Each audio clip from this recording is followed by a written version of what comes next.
Hello students, welcome to the mechanics institute. आज अपन physics का जो आरपीएससी फर्स्ट ग्रेड और केवीएस पीजीटी का जो बैच है वो बैच अपन शुरू कर रहे हैं। और उस बैच में सबसे पहले अपन सीनियर सेकेंडरी लेवल की फिजिक्स को डिस्कस करने वाले हैं। और उस सीनियर सेकेंडरी लेवल की जो फिजिक्स है उसमें अपन जो यूनिट डिस्कस करने वाले हैं वो 12th से रिलेट करती है। 12th में भी इंपॉर्टेंट है, उसके साथ साथ बीएससी फर्स्ट ईयर में भी आप उसको पढ़ चुके हैं और एमएससी प्रीवियस में भी उसको आप थोड़ा पढ़ चुके हैं। तो उस यूनिट को इलेक्ट्रोस्टैटिक्स को अपन यहां डिस्कस करने वाले हैं। और सबसे पहले मैं आपको ये बता देता हूं कि एक्चुअल में इलेक्ट्रोस्टैटिक्स होती क्या है। इलेक्ट्रोस्टैटिक्स देखिए, इलेक्ट्रिक प्लस स्टैटिक्स वर्ड से मिलकर बना है। इलेक्ट्रिक प्लस स्टैटिक्स, इलेक्ट्रिक का मतलब यहां पे चार्ज से है, इलेक्ट्रिक चार्ज की बात कर रहा है। स्टैटिक्स का मतलब है स्टेशनरी, स्टेशनरी बोल सकते हो। स्टेशनरी का मतलब होता है रेस्ट पोजीशन, एक जगह पे एक जगह स्थित होना, मूवमेंट नहीं हो रही हो। तो कहने का मतलब इलेक्ट्रोस्टैटिक्स फिजिक्स की वो ब्रांच है जिसके अंदर आप उन चार्ज के इफेक्ट को डिस्कस करते हैं जो चार्ज क्या होते हैं, रेस्ट पोजीशन पे होते हैं, एक जगह पे होते हैं। तो इलेक्ट्रोस्टैटिक्स में आप चार्ज के इफेक्ट को डिस्कस करते हैं, चार्ज के बारे में। और चार्ज भी कौन से, वो सोर्स चार्जेज जो रेस्ट पोजीशन पे होते हैं। अब दो वर्ड आते हैं, देखिए यहां पे आता है सोर्स चार्ज, सोर्स चार्ज, एक आता है टेस्ट चार्ज। सबसे पहले मैं बात करूं सोर्स चार्ज की। सोर्स चार्ज वो चार्ज होता है जिसका इफेक्ट आप डिस्कस करना चाहते हैं। मतलब ये कह दें कि आपके पास कोई चार्ज Q है, ये कोई स्मॉल Q चार्ज है, इसकी वजह से किसी दूसरे चार्ज कैपिटल Q पे फोर्स लग रहा है। फोर्स कौन लगा रहा है, Q। Q के कारण फोर्स किस पे लग रहा है, कैपिटल Q पे। तो कहने का मतलब Q तो कौन सा चार्ज होगा, सोर्स चार्ज। कौन सा चार्ज होगा Q आपके पास, सोर्स चार्ज, चार्ज स्रोत। और ये होगा टेस्ट चार्ज, जिसके ऊपर आप फोर्स या इस चार्ज का इफेक्ट डिस्कस करने वाले हैं, वो होता है टेस्ट चार्ज। तो दो वर्ड आप यूज में लेंगे, एक तो होगा सोर्स चार्ज, एक होगा टेस्ट चार्ज। सोर्स चार्ज मतलब जिसकी वजह से लग रहा है जो भी इफेक्ट है, और टेस्ट चार्ज मतलब जिसके ऊपर लग रहा है, जिसके ऊपर अपन टेस्ट कर रहे हैं, वो आपका टेस्ट चार्ज होगा। अभी इस यूनिट में आपका सबसे पहला जो टॉपिक है, वैसे तो इस यूनिट में इलेक्ट्रोस्टैटिक्स में अपन चार्ज क्या होता है, चार्ज की डेफिनेशन, चार्ज की यूनिटी और चार्ज की प्रॉपर्टीज, ये सारी चीजें डिस्कस करते हैं। लेकिन वो चीजें जनरल चीजें हैं, उनको अपन यहाँ पे डिस्कस नहीं करेंगे। वो जनरल चीजें, चार्ज क्या होता है, कितने टाइप होते हैं, क्या क्या प्रॉपर्टीज होती है। आपका जो पहला टॉपिक है इलेक्ट्रोस्टैटिक्स में आरपीएससी में, वो आपका पहला टॉपिक है कूलॉम्स लॉ। कूलॉम का नियम क्या है, ये टॉपिक के बारे में अपन बात करते हैं। कूलॉम्स लॉ, कूलॉम का नियम क्या है, ये अपन डिस्कस करने वाले हैं, पहला टॉपिक। और इससे बहुत सारे क्वेश्चन भी बनते हैं, वो भी मैं आपको बताने वाला हूं। कूलॉम का नियम देखना, दो चार्ज हैं आपके पास। एक चार्ज है टेस्ट चार्ज स्मॉल q, जिसको आप पॉइंट चार्ज भी बोलेंगे। ये आपके पास क्या है, सोर्स चार्ज है, पॉइंट चार्ज या सोर्स चार्ज स्मॉल q है। एक आपके पास चार्ज है कैपिटल Q, जिसके ऊपर आप टेस्ट कर रहे हैं। तो आपका दूसरा चार्ज क्या है, कैपिटल Q, जो टेस्ट चार्ज है। अब इन दोनों के बीच में अपन ने ये कंसीडर कर लिया कि दोनों के बीच की डिस्टेंस कितनी है। दोनों के बीच की डिस्टेंस अपन ने मान ली r, मान ली दोनों के बीच की डिस्टेंस, स्मॉल r अपन ने डिस्टेंस मान ली। तो आपको पता है चार्ज की नेचर के अकॉर्डिंग जब ये दोनों सेम नेचर के होंगे, सेम नेचर के होने के कारण इनके बीच में रिपल्सन फोर्स, प्रतिकर्षण का बल लगेगा। और अगर इनकी नेचर अपोजिट होगी, एक पॉजिटिव होगा एक नेगेटिव होगा, नेचर अपोजिट होने के कारण इनके बीच में आकर्षण का बल या अट्रैक्शन फोर्स लगेगा। तो सीधी सी बात यह है, आप इसको अच्छी तरीके से जानते हैं कि इनके बीच में या तो आकर्षण या प्रतिकर्षण का एक बल लगता है। तो ये जो बल है, ये जो इंट्रैक्शन है जो इसके बीच में लगता है, इसी बल को कूलॉम बल कहा जाता है या इलेक्ट्रोस्टैटिक फोर्स। इलेक्ट्रोस्टैटिक फोर्स या कूलॉम्स फोर्स बोला जाता है। कूलाम ने ये नियम बताया था, इसलिए इसको कूलाम फोर्स भी बोला जाता है, इलेक्ट्रोस्टैटिक फोर्स या कूलाम बल ये बोला जाता है। स्थिर वैद्युत बल, हिंदी की बात करूं तो इसको ही स्थिर वैद्युत बल भी बोला जाता है। आपको एग्जाम के अंदर इन नाम में कंफ्यूजन नहीं होना, ये दोनों एक ही मतलब है, स्थिर वैद्युत बल या कूलाम बल की बात कर रहा है। देखिए इन दोनों के बीच में कूलाम ने आपको ये बताया कि दो चार्ज है स्मॉल क्यू और कैपिटल क्यू, उनके बीच में डिस्टेंस स्मॉल आर है, दोनों एक दूसरे से स्मॉल आर डिस्टेंस के द्वारा सेपरेट हैं, तो उनके मध्य लगने वाला जो इंटरेक्शन है, जो फोर्स है, तो according two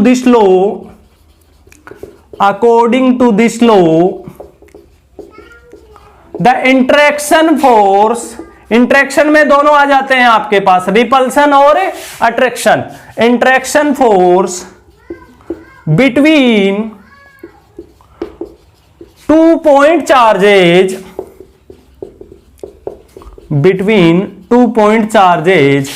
is directly proportional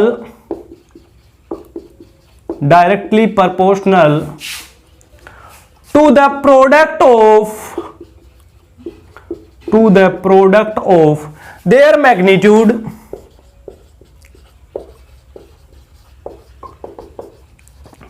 coulomb ने क्या बताया, आपके पास दो चार्ज है, दोनों चार्ज के बीच में स्मॉल आर डिस्टेंस है, तो उनके बीच में लगने वाली अन्योन्य क्रिया इंटरेक्शन फोर्स वो क्या होगा, दोनों चार्ज के परिमाण के क्या होगा, गुणा के समानुपाती, दोनों चार्ज के परिमाण के गुणा के समानुपाती, मतलब डायरेक्टली प्रोपोर्शनल होगा दोनों के मैग्नीट्यूड के प्रोडक्ट के, और and inversely proportional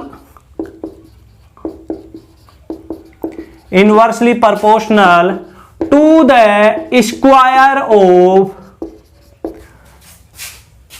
separation distance या distance between them. Separation distance मतलब उनके बीच की दूरी के क्या होगा, स्क्वायर के, मतलब ये हो गया, अगर आप इसकी बात करें तो F प्रोपोर्शनल हो गया दोनों के magnitude Q in capital Q, दोनों का मैग्नीट्यूड, इसका स्मॉल Q है, इसका कैपिटल Q, अपने को प्लस माइनस हटा दिया, मैग्नीट्यूड का मतलब प्लस माइनस को डिस्कस नहीं करना आपको।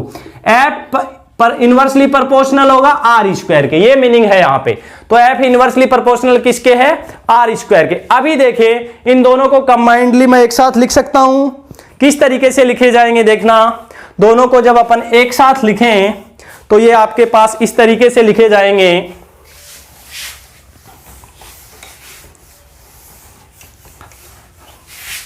तो अपने पास जो रिजल्ट आए हैं आर डिस्टेंस द्वारा सेपरेटेड चार्ज के बीच में, तो F आया है proportional to Q into capital Q and F inversely proportional आया है आर स्क्वायर। सीधी बात यहां पे आ जाए, जब आपके पास कोई फोर्स आर स्क्वायर के इनवर्सली प्रोपोर्शनल होता है तो उसको बोला जाता है, आर स्क्वायर के जो व्युत्क्रमानुपाती होता है, तो ये कहा जाता है कि वो बल दूरी के वर्ग के व्युत्क्रम नियम का पालन करता है। मतलब यह हुआ कूलाम बल या स्थिर वैद्युत बल, कूलाम्स फोर्स या इलेक्ट्रोस्टैटिक फोर्स क्या फॉलो करता है, इनवर्स स्क्वायर लॉ को फॉलो करता है, ऑफ डिस्टेंस भी लिख सकते हो। तो यह भी क्वेश्चन बनता है कि क्वेश्चन आपको पूछ सकता है, कुछ फोर्सेज के नाम दे सकता है, निम्न में से कौन सा है जो दूरी के वर्ग के व्युत्क्रम नियम का पालन कर सकता है, बाकी सभी डिफरेंट हो सकते हैं, उनमें से एक कूलाम बल भी हो सकता है या स्थिर विद्युत बल हो सकता है आपके पास। तो पहली चीज तो यहां से ये निकल के आ रही, एक इंपॉर्टेंट थिंग ये आ गई आपके पास। अभी देखिए मैं दोनों को कंबाइंडली अगर एक साथ लिखूं तो डायरेक्टली प्रोपोर्शनल इस तरीके से लिखा जा सकता है। आपको पता है समानुपाती या प्रोपोर्शनलिटी का जब साइन आप हटाते हैं तो एक कांस्टेंट हमेशा लिखा जाता है, तो मैंने उस कांस्टेंट को K से लिख दिया, KQ ओवर आर स्क्वायर। यहां पे क्या K क्या है, where K is a constant, और इसकी वैल्यू किस पे डिपेंड करती है, and its value depends upon the medium, जिस मीडियम में अपन ये इंटरेक्शन को डिस्कस कर रहे हैं उस मीडियम के ऊपर डिपेंड करता है, जिस मीडियम में दोनों चार्ज रखे हुए हैं। तो ये k की वैल्यू माध्यम के ऊपर निर्भर करती है, तो k यहां पे एक कांस्टेंट है। तो मैं बता देता हूं किस तरीके से। अगर अपन बात करें वैक्यूम या निर्वात की, वैक्यूम को हिंदी में बोलते हैं निर्वात, या एयर वायु की बात करें तो उसके लिए k जो है वो आपके पास होता है 1/4 पाई एप्सिलॉन नोट, इसको बोला जाता है एप्सिलॉन नोट।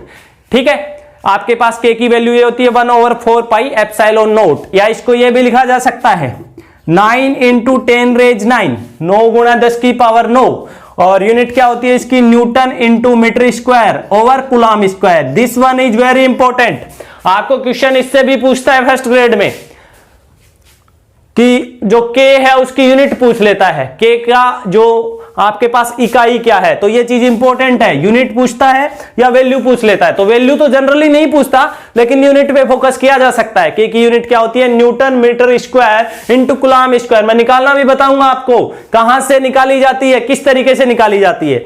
तो ये हो गया k आपके पास। एक चीज और, एप्सिलॉन की वैल्यू भी अगर आप निकालना चाहें तो एप्सिलॉन क्या है, एप्सिलॉन आपके पास एप्सिलॉन नोट बोला, इसको पढ़ा तो जाता है एप्सिलॉन नोट, ओके, इस तरीके से पढ़ा जाता है।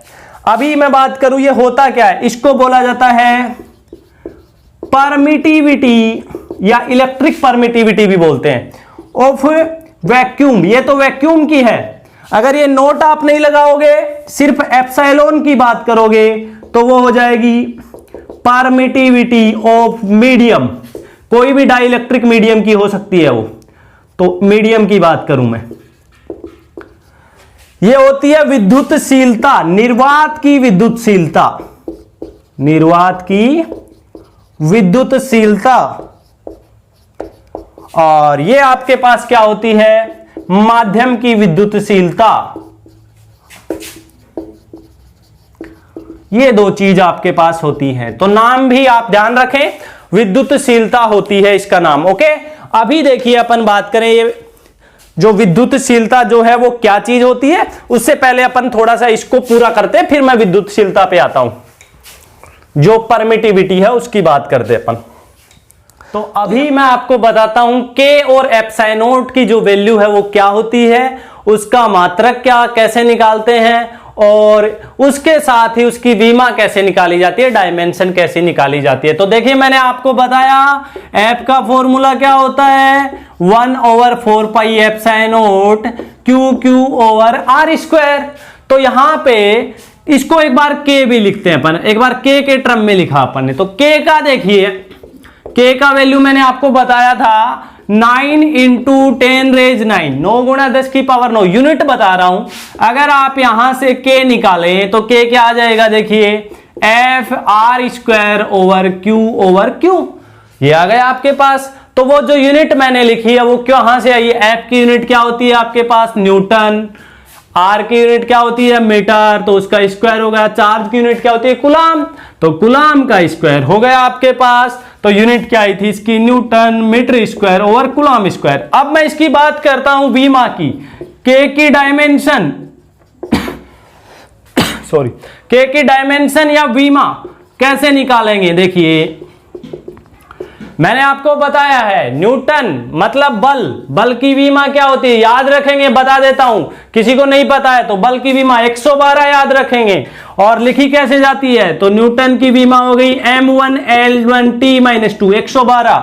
मीटर, मीटर की विमा आपको पता है L से डिनोट की जाती है, L से, लेकिन स्क्वायर लगा हुआ तो L स्क्वायर अपॉन में कूलम, कूलम पता है चार्ज आपके पास क्या होता है, चार्ज होता है करंट इनटू टाइम, करंट की विमा A और टाइम की विमा T, तो दोनों के लिए AT हो गया, लेकिन स्क्वायर लगा हुआ है तो A स्क्वायर T स्क्वायर। तो आपके पास K की विमा क्या आ गई, K की विमा आपके पास आ गई, देखिए कैलकुलेट कीजिए M1 L1 और L2 कितना हो गया L3, T देखो 2 नीचे -2 ऊपर है तो ऊपर क्या होगा -4 और A ऊपर जाके -2, याद रखेंगे कितना होती है 1342, प्लस माइनस का ध्यान रखेंगे 1 3 -4 -2, तो ये K की विमा हो गई। अभी बात करें के आपके पास क्या होता है 1/4 एप्सिलॉन नॉट। तो आपको एप्सिलॉन नॉट की बीमा एप्सिलॉन या एप्सिलॉन नॉट की बीमा अगर आपको निकालनी है तो मैं एक बार एप्सिलॉन नॉट की बता देता हूं। एप्सिलॉन नॉट का मात्रक यूनिट निकालें तो देखिए अगर यहां पे आप 1/4 एप्सिलॉन नॉट लिखें, एप्सिलॉन नॉट को निकालें तो एप्सिलॉन नॉट क्या हो जाएगा, इसको उधर भेज दीजिए 1/4 एफ Q/r², ये आएगा। तो कहने का मतलब क्या हो गया, ऊपर देखिए Q इंटू क्यू, यूनिट क्या होती है कूलाम स्क्वायर, ऊपर दोनों चार्ज है तो कूलाम स्क्वायर, फोर्स की क्या होती है न्यूटन, नीचे आर है तो न्यूटन मीटर स्क्वायर। कहने का मतलब इसकी यूनिट थी newton metre square over coulomb square, इसकी जस्ट उल्टी हो गई, कूलाम स्क्वायर ऊपर चला गया, न्यूटन मीटर स्क्वायर नीचे आ गया। तो विमा भी क्या हो जाएगी, जो प्लस वाले हैं वो माइनस में हो जाएंगे। तो इसकी विमा भी होती है m 1342 है लेकिन प्लस माइनस बदल जाते हैं, L-3 T प्लस का 4 A प्लस का 2। तो इसकी यूनिट तो ये हुई। एप्सिलॉन नॉट का वैल्यू भी बता देता हूं 8.85 इंटू 10⁻12 है coulomb square over newton metre square. तो ये आपके पास इनकी आपके पास क्या आ गई, विमाएं और मात्रक आ गया। इंपॉर्टेंट क्वेश्चन पूछता है के और एप्सिलॉन की विमा और मात्रक क्या होता है, ये आपका। तो कूलाम के बल को आपने पढ़ा F = 1/4 epsilon not Q small q/r²। अभी ये तो हो गया इसका परिमाण, ये कूलाम के बल का परिमाण या मैग्नीट्यूड हो गया। अभी मैंने यहां पे डायरेक्शन की बात नहीं की। कूलाम ने जब नियम दिया था तब एक चीज अपन ने, दो चीजें तो यहां तक पढ़ी थी कि इसके मैग्नीट्यूड के समानुपाती होता है, दूसरी चीज अपन ने पढ़ी थी कि दूरी के वर्ग के व्युत्क्रमानुपाती होता है। तीसरी चीज जो कूलाम ने बताई थी वो ये बताई थी कि ये जो बल है इस स्मॉल q और इस कैपिटल Q के बीच में लग रहा है, ये इसकी डायरेक्शन क्या होती है, इसकी डायरेक्शन हमेशा क्या होती है along to the joining line. मतलब इस Q के कारण इस पे बल लगेगा, उसकी डायरेक्शन ये होगी r कैप, इस जॉइनिंग लाइन के अलोंग होगी। जो दोनों चार्जों को मिलाने वाली रेखा, दोनों आवेशों को मिलाने वाली रेखा के अनुदिश होगी। तो जनरली अपन ये r डिस्टेंस है तो r की डायरेक्शन को लिखा जाता है r कैप। क्या लिखा जाता है r कैप। तो अपन ने वो लिख दिया यहां पे। अभी मैं बात जब करता हूं, जब मैं सदिश रूप की बात कर रहा हूं, क्वेश्चन इससे पूछा जाता है, बहुत ही बढ़िया क्वेश्चन पूछा जाता है। जो इंपॉर्टेंट चीजें आई हैं वो, पहली चीज F = 1/4 epsilon not Q capital Q/r²। दूसरी चीज क्या आई है एप्सिलॉन नॉट या K की वैल्यू। तीसरी चीज क्या आई है इनकी विमा तथा मात्रक। नेक्स्ट क्या आएगा, नेक्स्ट चीज है आपके पास सदिश रूप से रिलेटेड क्वेश्चन। तो नेक्स्ट मैं आता हूं वेक्टर फॉर्म। नेक्स्ट टॉपिक है आपका वेक्टर फॉर्म, इसी से रिलेटेड है, यही टॉपिक है ये मान के चलो, ऑफ कूलाम्स लॉ।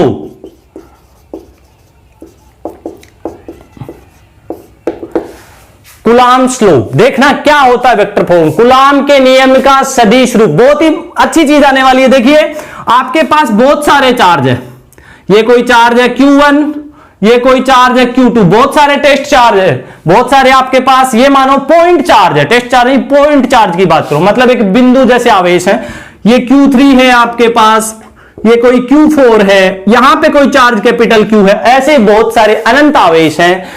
आपने इसको किसी कोऑर्डिनेट सिस्टम में ले लिया, मैंने जैसे मान लिया कोई मेरे पास ये कोई कार्टेशियन कोऑर्डिनेट सिस्टम कार्तीय निर्देशांक पे है, ये 0 है मूल बिंदु।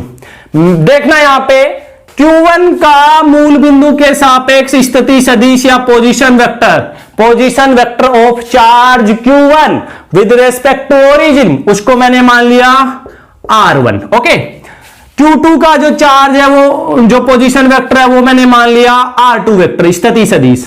सिमिलर वे में Q3 का मैंने मान लिया R3 वेक्टर। ओके, जो स्थिति सदिश। ऐसे ही कैपिटल Q जो आपके पास है उसका मैंने मान लिया कोई R वेक्टर। ओके, ये मेरे पास इनके क्या है स्थिति सदिश है। अभी देखना, आपको पूछ लिया जाए कि इस Q1 के कारण इस टेस्ट चार्ज Q पे बल, Q2 के कारण Q पे बल, Q3 के कारण Q पे बल, मतलब बहुत सारे आपके पास सोर्स चार्जेज हैं और उनकी वजह से किसी एक टेस्ट चार्ज पे आपको कूलाम बल निकालना है, कूलाम फोर्स कैलकुलेट करना है। तो वो कैलकुलेट किया जाएगा वेक्टर फॉर्म से, और ये वेक्टर फॉर्म किस पे काम करता है? कूलाम का बल फॉलो करता है सुपरपोजिशन प्रिंसिपल को। किसको फॉलो करता है? सुपरपोजिशन प्रिंसिपल, हिंदी में बोलते हैं अध्यारोपण का सिद्धांत। इससे भी रिलेटेड क्वेश्चन पूछा जाता है। क्वेश्चन दे सकता है कि कूलाम बल या स्थिर वैद्युत बल निम्न में से किसका पालन, कौन से सिद्धांत का पालन कर सकता है, कौन करता है? आर्किमिडीज का सिद्धांत दे दिया, अध्यारोपण का सिद्धांत दे दिया, और भी कुछ दे सकता है। तो आपको उसमें से देखना है कौन से का करता है, कौन से का नहीं। जनरली अध्यारोपण के अलावा बाकी सभी अलग देता है। तो अध्यारोपण का सिद्धांत का पालन कर, क्या कहता है अध्यारोपण का सिद्धांत? अध्यारोपण के सिद्धांत पे आ जाइए, मैं देखिए अब बता रहा हूं। इस चार्ज स्मॉल q के कारण इसके ऊपर लगने वाले बल की डायरेक्शन ये है, मैंने मान लिया F1 वेक्टर, ठीक है। तो जो q पे जो टोटल नेट फोर्स लगेगा सभी चार्ज की वजह से, ये Q2 की वजह से स्मॉल q कैपिटल Q पे लगने वाला बल मान लिया मैंने F2 वेक्टर, Q3 की वजह से इस पे लगने वाला बल मान लिया मैंने F3 वेक्टर। अध्यारोपण का सिद्धांत ये कहता है टेस्ट चार्ज कैपिटल Q पर लगने वाला नेट फोर्स सभी चार्ज के कारण उस पे लगने वाले अलग अलग नेट फोर्स के सम के इक्वल होता है। जो आपका परीक्षण आवेश है उस पे लगने वाला परिणामी बल सभी भिन्न भिन्न आवेशों के कारण Q पर लगने वाले भिन्न भिन्न बलों के सदिश योग के बराबर होता है, वेक्टर सम के। मतलब F वेक्टर इक्वल टू क्या हो जाएगा? F1 vector plus F2 vector plus F3 vector. आगे और भी हो सकते हैं, तो उनकी वजह से अभी देखना Q1 का स्थिति सदिश R है। Q1 और Q के बीच का जो डिस्टेंस है उसको मैंने मान लिया करली R1 वेक्टर। इसको क्या मतलब है देखना, करली R1 का मतलब देखिए मैं अलग से बना रहा हूं, ये सिस्टम सिर्फ इस वाले को बता रहा हूं। ये आपका चार्ज Q1 है, इससे R1 डिस्टेंस पे, ये कैपिटल Q है R डिस्टेंस पे। इन दोनों के बीच की डिस्टेंस को मैंने माना, ये जो डिस्टेंस है इसको मैंने बोला है करली R वेक्टर। देखना क्या है, ये जो डिस्टेंस है यहां तक की सदिशों के योग का त्रिभुज नियम, triangle law of vector addition लगाएं, ये वाला इसमें ऐड होगा, मतलब R1 वेक्टर प्लस करली R वेक्टर इक्वल टू ये होगा या नहीं होगा सदिशों के योग। तो करली R वेक्टर क्या हो गया? R1 vector minus R vector. Okay, तो करली R वेक्टर का वैल्यू क्या है? R1 vector minus R vector. Similarly R2 vector अपन किसके लिए निकालेंगे? Q2 और इस Q के बीच का जो पोजीशन वेक्टर वो क्या हो जाएगा? R2। ऐसे Q3 के लिए तो R2 वेक्टर क्या हो जाएगा? R2 vector minus R। R3 vector क्या हो जाएगा? R3 vector minus R vector. ये अपन ने लिख दिया। तो कहने का मतलब सबसे पहले F1 क्या है वो मैं आपको बताता हूं।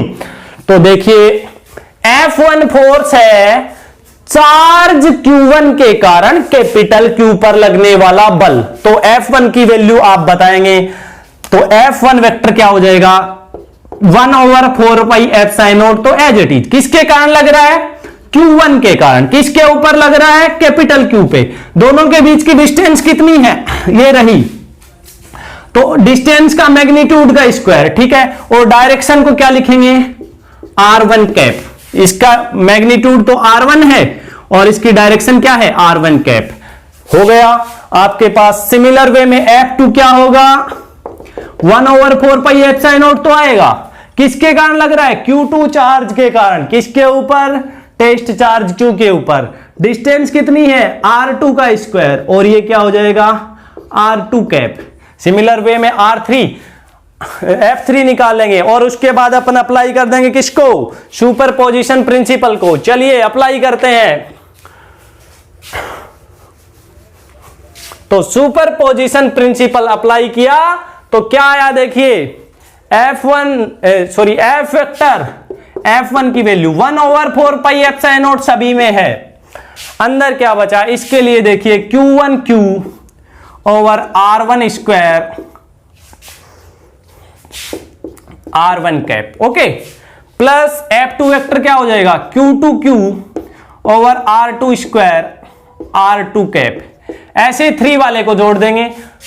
तीसरे के लिए क्या होगा Q3Q over R3 square R3 cap. तो ये होता है सुपरपोजिशन प्रिंसिपल। वेक्टर फॉर्म इस तरीके से लिखा जाता है। तो सीधी बात है, ये सबसे इंपॉर्टेंट चीज, कूलाम का नियम अध्यारोपण के सिद्धांत का पालन करता है। Coulombs law follow the superposition principle. And what is the superposition principle? This one. बलों के लिए अध्यारोपण का सिद्धांत ये होता है, जो भिन्न प्रकार के बल लग रहे हैं सभी के सदिश योग के बराबर। अभी एक बहुत ही इंपॉर्टेंट चीज बात करते हैं अपन।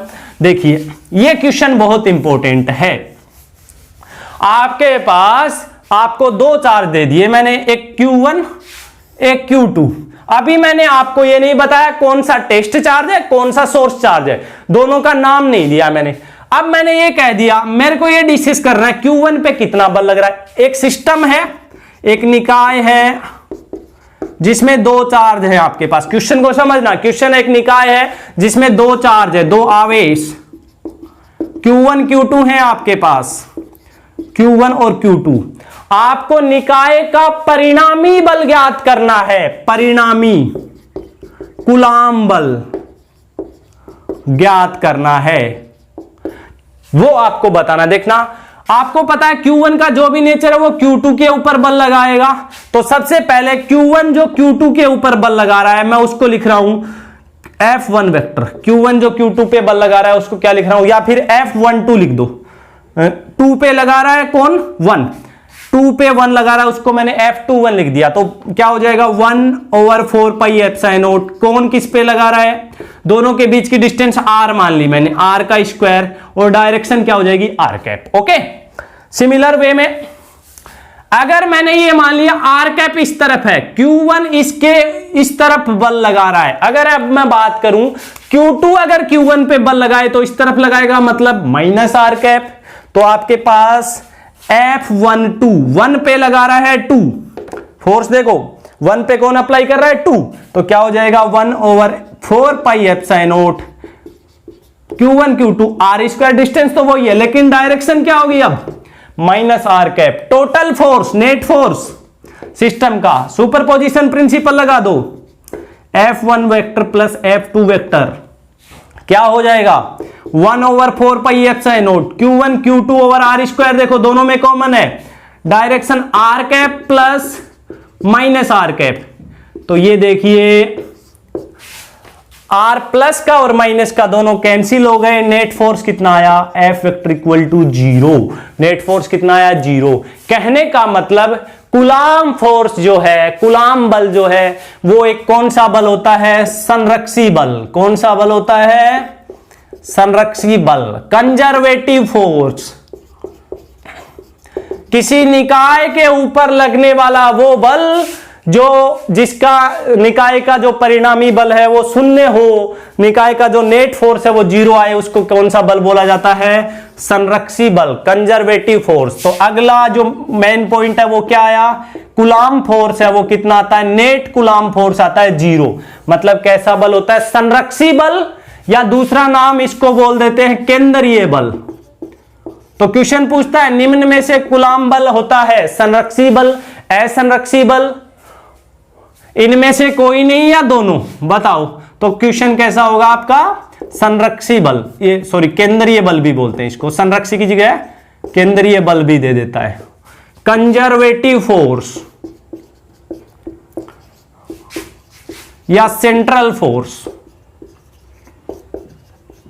तो कूलाम बल कैसा बल होता है, सेंट्रल फोर्स भी होता है आपके पास। अभी एक चीज और बताता हूं आपको, अच्छी चीज बताता हूं। देखिए यहां पे ध्यान देंगे आप, F12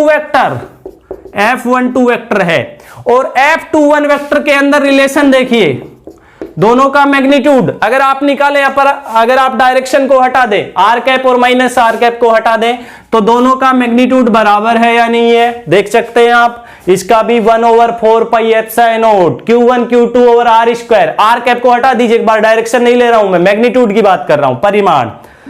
F12 देखें 1/4 pi epsilon naught Q1 Q2 over r square, मतलब दोनों का परिमाण बराबर है। लेकिन मैं बात करूं दिशा के साथ की, तो दिशा देखिए दोनों की डायरेक्शन क्या है, इसकी आर कैप है, इसकी माइनस आर कैप है, मतलब F12 वेक्टर इक्वल टू है माइनस F21 वेक्टर के। इसका मतलब क्या होता है, चार्ज Q2 जो चार्ज Q1 पे बल लगा रहा है उतना ही बल Q1 Q2 पे लगा रहा है, मतलब Q2 चार्ज जितना बल इस पे लगा रहा है उतना ही बल ये वाला चार्ज इस पे लगा रहा है, लेकिन विपरीत दिशा में लगा रहा है, अपोजिट डायरेक्शन में। और ये किसका नियम था, Newton's third law of motion. कौन सा नियम है ये, Newton's third law of motion, क्रिया प्रतिक्रिया का नियम भी बोलते हो। बहुत अच्छी चीज आई है, क्रिया प्रतिक्रिया का नियम। तो कहने का मतलब ये हो गया, कूलाम का जो नियम है वो आपके न्यूटन के थर्ड लॉ का भी पालन करता है, Newton's third law of motion को फॉलो करता है। तो अगला इंपॉर्टेंट चीज यहां पे क्या आया, किसको फॉलो करता है, Newton's third law of motion, क्रिया प्रतिक्रिया का नियम। तो F12 vector equal to minus F21 vector. क्या मतलब है यहां पे, इसका मतलब है क्रिया प्रतिक्रिया का नियम, वही बात है, एक्शन रिएक्शन लॉ भी बोलते हैं इसको। जितना एक्शन होगा उतने ही मैग्नीट्यूड में रिएक्शन होगा, बट अपोजिट डायरेक्शन में होगा, ठीक है। तो ये आपका कूलाम का नियम है, वो न्यूटन के तीसरे नियम का भी पालन करता है, गति के तीसरे नियम का। तो एक चीज ये आ गई यहां पे, क्वेश्चन यहां से भी बन सकता है, यहां से एक चीज और भी निकाल सकते हो, ये वाली चीज जो F नेट इक्वल टू 0 यहां से निकाले तो क्या हो जाएगा, F12 इसको इधर ले आओगे तो ये क्या हो जाएगा, F21 वेक्टर इक्वल टू 0। तो ये क्या हो गया, पहले पे दूसरे ने लगाया, दूसरे पे पहले लेने लगाया, मतलब यहां से भी क्या आ रहा है, परिणामी बल शून्य आ रहा है। मतलब परिणामी बल शून्य तो संरक्षी बल या केंद्रीय बल, ओके। तो आपके पास कूलाम बल है वो एक संरक्षी या केंद्रीय बल होता है। दूसरी चीज दूरी के वर्ग व्युत्क्रम नियम का पालन करता है। तीसरी बात आपके पास क्रिया प्रतिक्रिया नियम का पालन करता है। तो कूलाम बल से रिलेटेड कुछ एक चीजें, या स्थिर विद्युत बल भी बोलते हैं, उससे इंपॉर्टेंट कुछ एक चीजें ये हैं। तो आपका कूलाम का नियम यहां पे पूरा होता है। तो इसमें कोई डाउट हो तो आप मुझे कमेंट करके पूछ सकते हैं। Okay, thank you.